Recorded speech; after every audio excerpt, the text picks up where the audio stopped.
Hey, good to see you again. The factory sent over the parts that were looking good on the rig. They're being fitted as we speak. Have a look at the report.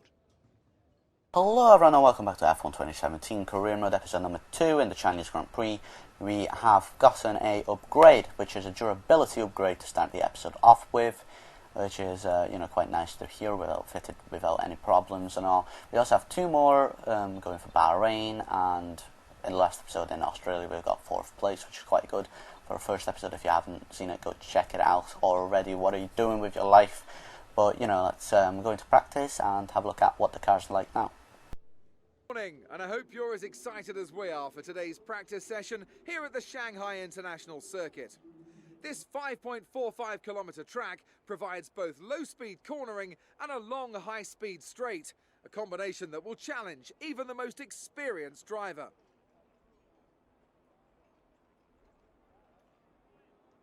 I'm here with Anthony Davidson once again. Nice to see you, Ant, and I wanted to ask you about how you go about improving the car over the course of a practice session. How much would you say is already known from the pre-race simulations, and how much do you have to do, how much do you have to work on with a real car on a real circuit? Well, that's a good question, Crofty, and I suppose the simple answer is that there's no such thing as too much information. As you say, the bigger teams have very complex simulations, vast numbers of clever people crunching the numbers back at base, but what they can't tell you is stuff like how the track condition's going to be, or what the temperature's going to be doing over the course of the day, and how all of that's going to be interacting with the tyre. There are so many millions of tiny variables involved in getting these cars around a racetrack quickly, but the computer can't tailor the car to a driver's specific balance requirements. At some point, you still need to put a human being in there and have them feel it through the seat of their pants. And that's why we end up with different drivers having different setups. So what I'm trying to say is, Crofty, nothing beats on-track testing.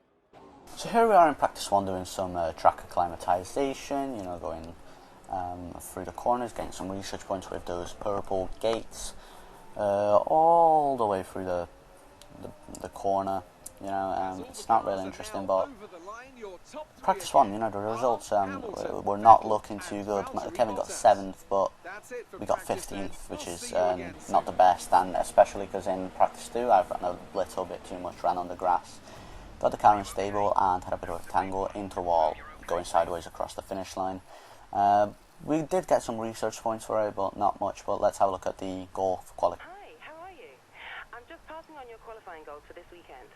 Okay, so 13th had to beat Magnussen, which isn't too bad, honestly. We could have done way much, that's not a word, but we could have been in a worse situation. But 13th is not too bad. It's not even a point scoring position, but it's not our best thing, so we could be on the move potentially in the second season.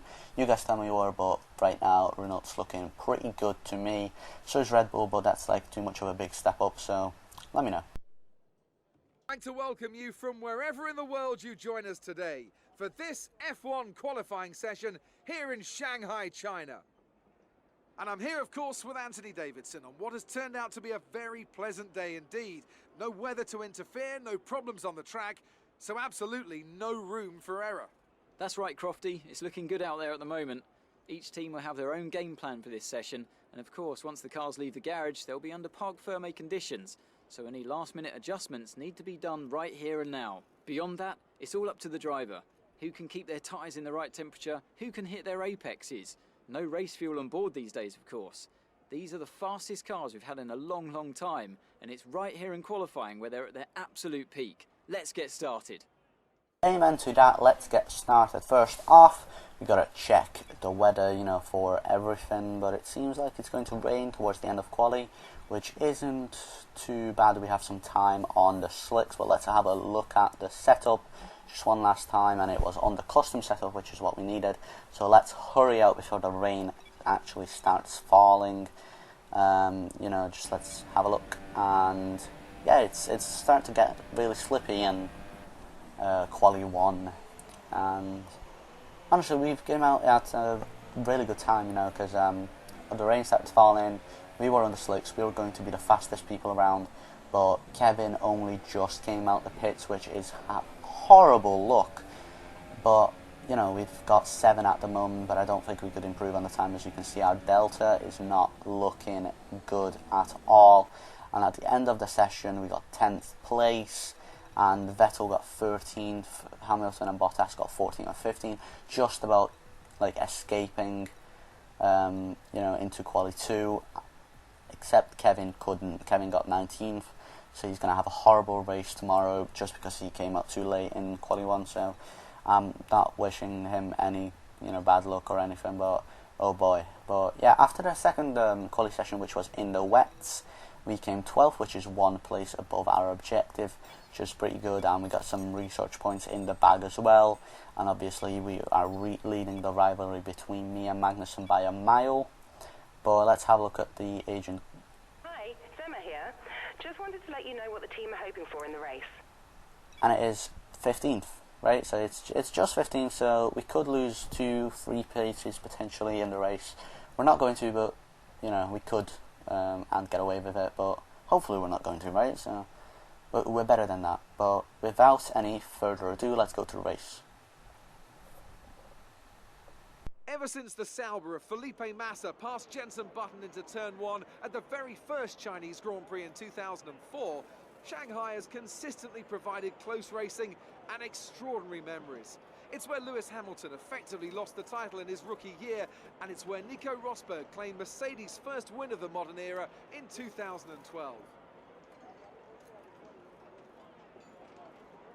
Shanghai International Circuit then, a 16-corner high-speed thrill ride.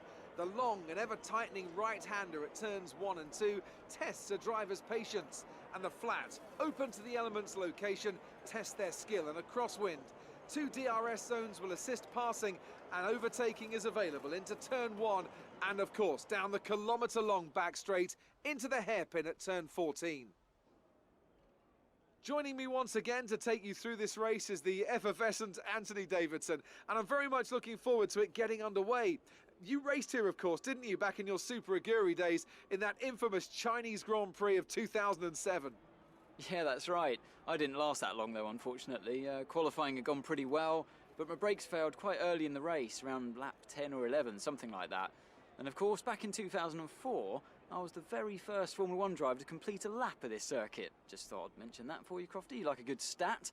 It's a fairly tough circuit on the brakes here, though. You know, it's that long back straight down into turn 14, and then you got turns 6 and 11. They're quite heavy as well. On top of that, managing your front tyre wear is always a challenge around here, so there's a lot to keep in mind during the Grand Prix. We're almost ready to go then, and this is what the starting grid looks like for today's race. Lewis Hamilton lines up on pole position, and Valtteri Bottas will line up alongside. Looking down the rest of the grid, we have Vettel, Raikkonen, Daniel Ricciardo, and Verstappen, Sainz, Hülkenberg, Perez, and Fernando Alonso, Palmer, and a Haas, Stoffel Van Dorn, and Wehrlein, Ocon, Massa, Daniel Kvyat, and Kevin Magnussen. Ericsson and Lance Stroll rounds off the grid. Now it's almost time to lights out, so let's go down to the track.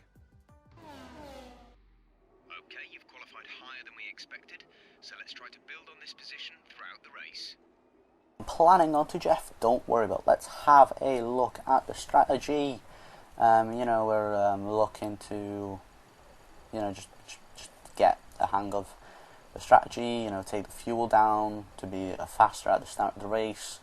I think we actually just started playing around a little with the tyres, see when we could pit and which strategy would be optimal for us. You know, we could have gotten on the alternate strategy, which is what I'm looking at right now, but high time management would be preferable, but you know, honestly, it didn't seem like we could cheat any sort of way, so I kind of just went with the original. You know, we didn't change anything really, so we tried to. We looked through many of them, many strategy types, but we couldn't actually make it work, so it cuts less time. But oh well, right? So whatever. We have a good strategy. We have the winning strategy. So let's go to the race. You know, formation lap first, though. Formation lap. We gotta warm up the tyres and brakes throughout the whole lap. and you know, hopefully we're going to do some good. Our tyres were smoking, but you know, let's just warm up the tyres a little. We came really close to Palm there, or the back of Palmer. We could have crashed, but we're not going to, right? It's only the formation lap.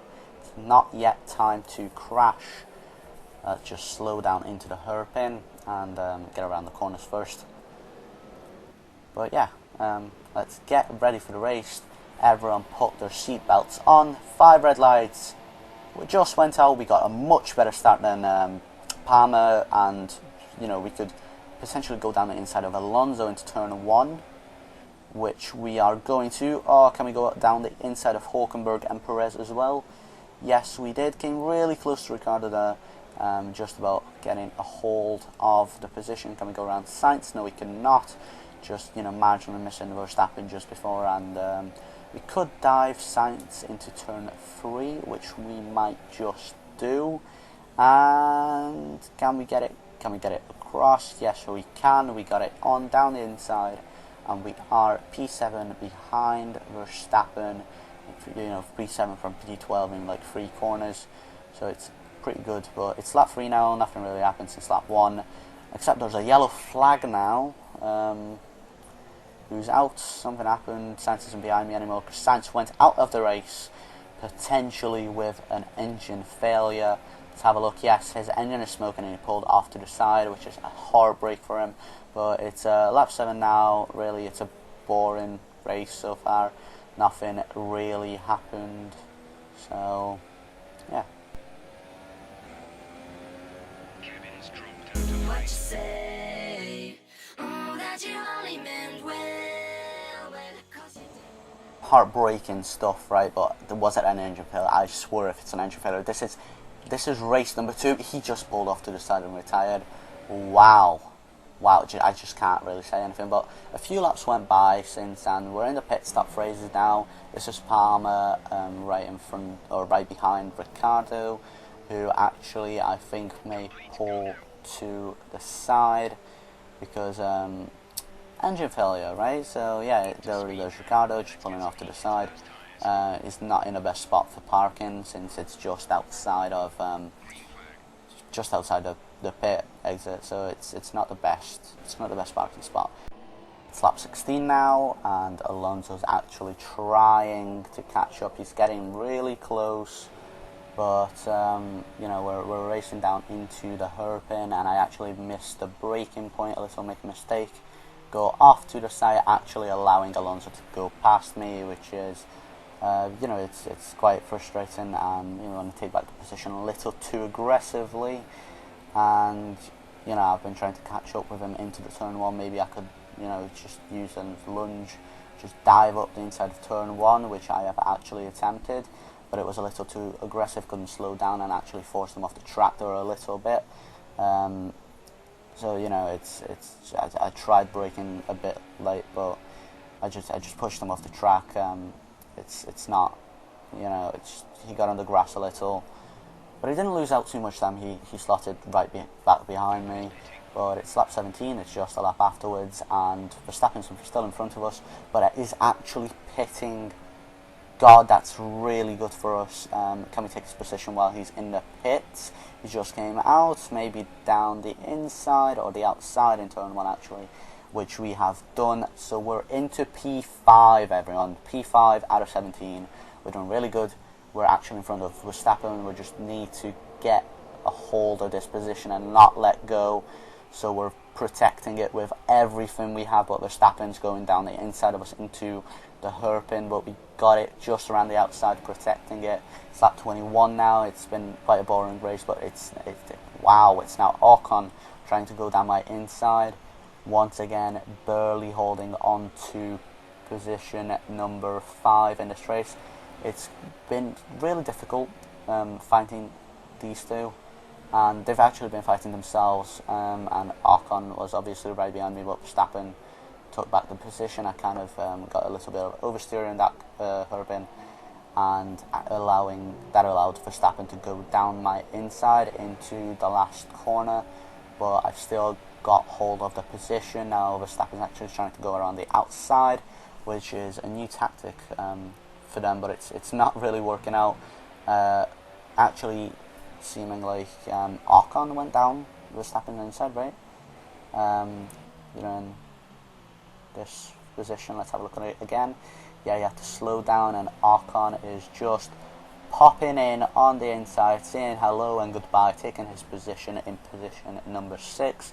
This is the next lap. Ocon trying to take me out, actually, just bumping into my side pod there, trying to go around the outside into the last corner, which is not going to work out for him.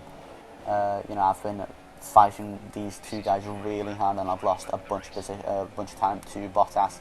Actually, like 15 seconds, I think it's said, but it's the last lap. Ocon went down the inside really aggressively, took the position back. A switchback move, it's going great. It's the last lap, and Verstappen lost the front end, tapped Ocon on the back rear right tire, right? So it's really interesting, especially from that viewpoint of the back of me. It's Verstappen, he was too aggressive, and Ocon came back on the track too aggressive as well. So it's no one really to blame, but it's last lap. Lewis Hamilton has won the race. We're still trying to hold on to P5, like as if it would save our lives, because it's some good points. We got 4th in the last race. Getting 5th in the Chinese Grand Prix would have been massive. And both Verstappen and Ocon lock up. I was almost locked up. I just skidded a little bit as well.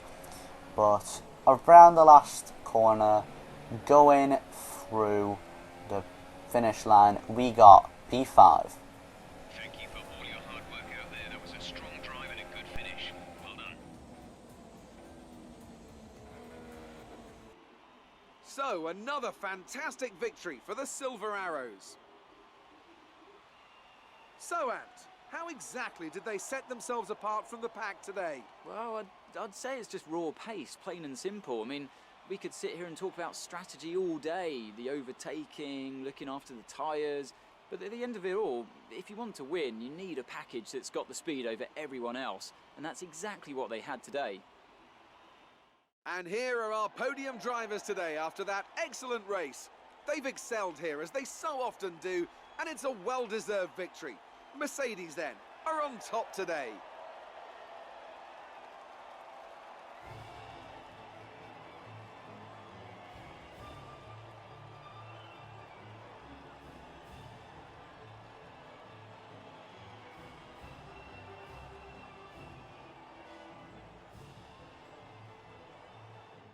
So then, it's time to see how this result affects the Drivers' Championship. It's a good result for Lewis Hamilton, who moves further ahead at the top of the table. Now then, Anthony Davidson, who was your driver of the day? Difficult call, but I'd like to say Esteban Ocon.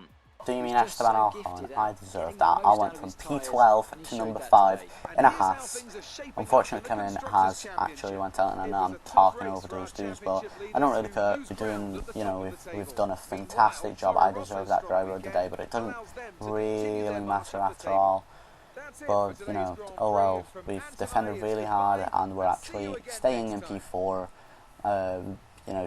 just in front of Magnussen, just behind Raikkonen in the driver standings. It's not going too badly, but Kevin's still in P7, which I don't know where it puts us in the constructors. In P3, just in front of the two Force Indias, quite far behind the Mercedes, but well, everything's going great right now, so let's keep it up.